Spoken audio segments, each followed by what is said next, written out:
reserve Bank of India officer recruitment 2025 ফালৰ পৰা এতিয়া নতুনকৈ মুকলি হৈছে অফিচাৰৰ কাৰণে ভালেমানকেইটা পোষ্ট আৰু এই পোষ্টকেইটা ওলাইছে reserve Bank of India officer recruitment 2025 ফালৰ পৰা আৰু টোটেল আপোনালোকৰ পোষ্ট মুকলি হৈছে 120টা আৰু এই পোষ্টকেইটা ওলাইছে আপোনালোকৰ Reserve Bank of India RBI grade B officer recruitment 2025 ফালৰ পৰা আৰু ইয়াৰ আপোনালোকৰ অনলাইন আবেদন কৰা লাষ্ট ডেটটো হৈছে 30 ছেপ্টেম্বৰ 2025 আপোনালোকে এই পোষ্টকেইটাৰ কাৰণে অনলাইন যোগে আবেদন কৰিব পাৰিব অনলাইন আবেদন কৰা লাষ্ট ডেটটো হৈছে 30 ছেপ্টেম্বৰ আৰু ইয়াৰ যি আপোনালোকৰ অনলাইন এপ্লাই আৰম্ভ হৈছে 10 ছেপ্টেম্বৰৰ পৰা ইয়াৰ অনলাইন এপ্লাই আৰম্ভ হৈছে আৰু এপ্লাই কৰা লাষ্ট ডেটটো হৈছে 30 ছেপ্টেম্বৰ 2025 আপোনালোকে আবেদন কৰিব পাৰিব আৰু ইয়াৰ আপোনালোকৰ পোষ্টকেইটাৰ যোনটো মাহিলী দৰমহা হয় মাহিলী দৰমহাত থাকিব ৭৮,480 টকাৰ পৰা ১,৪১,৬০,৬০০ টকা পৰ্যন্ত আপোনালোকৰ এই পোষ্টকেইটাৰ মাহিলী দৰমহা থাকিব আৰু এই পোষ্টকেইটাৰ কাৰণে যদি আপোনালোকে আবেদন কৰিব বিচাৰে ইয়াৰ অফিচিয়েল ৱেবছাইটটো হৈছে www.rbi.org.in www.rbi.org.in এই ৱেবছাইট আপোনালোকে অনলাইন যোগে ইয়াৰ কাৰণে আবেদন কৰিব পাৰিব আৰু ইয়াৰ আপোনালোকৰ অনলাইন আবেদন আৰম্ভ হ'ব 10 ছেপ্টেম্বৰৰ পৰা লাষ্ট ডেটটো হৈছে 30 ছেপ্টেম্বৰ আৰু ইয়াৰ আপোনালোকৰ যোনটো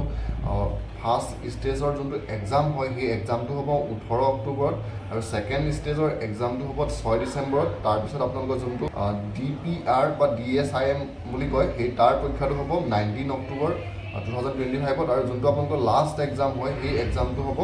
7 ডিচেম্বৰ 2025 তো এক্সামৰ আপোনালোকৰ কেতিয়া হ'ব সেই ডেটকেইটা ইয়াত দি দিছে আৰু অনলাইন এপ্লাই কৰিবলৈ হ'লে এপ্লিকেশ্যন ফিজটো ইয়াত ধৰি দিছে জেনেৰেল OBC আৰু EWS সকলে যদি আপোনালোকে কোনোবাই এপ্লাই কৰে এপ্লিকেশ্যন ফিজটো দিব লাগিব 850 টকা SC ST PWD সকলে যদি কোনোবাই এপ্লাই কৰে তেওঁলোকে এপ্লিকেশ্যন ফিজটো দিব লাগিব 100 টকা আৰু যদি কোনোবা ৰিজাৰ্ভ বেংক অফ ইণ্ডিয়াৰ কাম কৰি থকা ষ্টাফৰ কোনোবা যদি সদস্য এপ্লাই কৰে তেতিয়া তেওঁলোকে কোনো ধৰণৰ এপ্লিকেশ্যন ফিজ দিব নালাগে সম্পূৰ্ণ বিনামূলীয়াকৈ তেওঁলোকে ইয়াৰ কাৰণে আবেদন কৰিব পাৰিব শিক্ষাগত অৰ্হতাটো grade B officer grade B জেনেৰেলৰ কাৰণে পোষ্ট আছে 83টা ইয়াৰ কাৰণে কোৱালিফিকেশ্যনটো বিচাৰিছে গ্ৰেজুৱেশ্যন কৰা হ'ব লাগিব আৰু আপোনালোকৰ গ্ৰেজুৱেশ্যনত পাৰ্চেণ্টেজটো ধৰি দিছে 60% আপোনালোকৰ থাকিব লাগিব তেতিয়াহে হ'ব আৰু যদি আপোনালোক SC বা ST বা PW হয় তেতিয়া 50%টো আপোনালোকে পাৰিব ছেকেণ্ডটো আহিলে গ্ৰেড বি DPR কাৰণে পোষ্ট আছে 17টা ইয়াৰ কাৰণে কোৱালিফিকেশ্যনটো বিচাৰিছে মাষ্টাৰ ডিগ্ৰী ইন ইকনমিক্স আপোনালোকৰ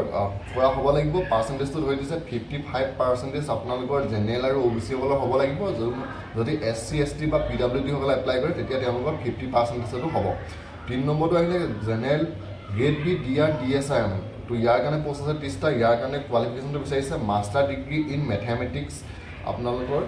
কৰা হ'ব লাগিব তেতিয়াহে আপোনালোকে এইকেইটা পোষ্টৰ কাৰণে আবেদন কৰিব পাৰিব আপোনালোকৰ টোটেল 3টা বিভাগ আছিলে গ্ৰেড বি DR জেনেৰেলৰ কাৰণে আছে 83টা post grade B DR DPR কাৰণে পোষ্ট আছে 17টা